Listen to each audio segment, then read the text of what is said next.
వకారాబాద్ జిల్లాలో జరిగిన దాడి రాష్ట్ర ప్రభుత్వ ఉద్యోగులపైన జరిగిన దాడిని రాష్ట్ర జేఏసీ తీవ్రంగా పరిగణించి ఈరోజు రాష్ట్ర వ్యాప్తంగా 33 జిల్లాలలో కూడా ఈ భోజన సమయంలో ధర్నాలు చేపడుతున్నాం. దాంట్లో భాగంగానే ఈరోజు రవీందర్ రెడ్డి గారి నాయకత్వంలో CCLAలో ధర్నాలు జరిగినాయి. దాని తర్వాత హైదరాబాద్ కలెక్టర్లో కృష్ణ యాదవ్ గారు, విక్రమ్ గారు, గోల్కొండ సతీష్ గారు, రమణ గారు, మా గౌతమన్న గారు, మదన గారి నాయకత్వంలో, శ్రీకాంత్ గారి నాయకత్వంలో ఇదంతా కూడా జరుగుతూ ఉంది. రాష్ట్ర ప్రభుత్వానికి విజ్ఞప్తి చేస్తూ ఉన్నాం, ఎవరైతే ఈ దాడికి పాల్పడ్డారో వాళ్ళ మీద పీడీ చట్టాలు పెట్టి వాళ్ళని లోపల తోయాలని కూడా, రాష్ట్ర ప్రభుత్వ ఉద్యోగుల జోలికి ఒకవేళ వస్తే ఖబర్దార్ అని చెప్పి కూడా 50 మంది ఉద్యోగుల పక్షాన తెలియపరుస్తూ ఉన్నాం. ఈరోజు రాష్ట్ర రెవెన్యూ సంఘం, అటు VROల సంఘం, జూనియర్ లెక్చరర్ల సంఘం, తెలంగాణ NGOలు, గెస్టెడ్ అధికారులు, 4వ తరగతి ఉద్యోగులు, మొత్తం ఉద్యోగులు కూడా రాష్ట్రం అంతా కూడా ఖండిస్తూ ఉన్నారు.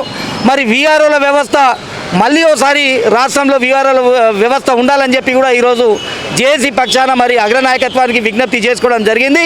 రాష్ట్ర ముఖ్యమంత్రి గారిని కూడా కోరుతా ఉన్నాం, VRO లేకుండానే సంఘటనలు అన్నీ కూడా జరిగినాయి.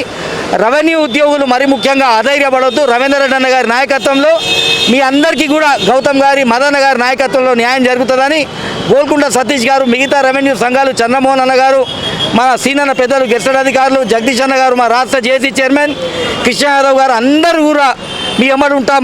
మళ్ళీ ఒకసారి ఇట్లాంటి సంఘటనలు జరగకుండా చూడాలి. Thank you very much. జై తెలంగాణ.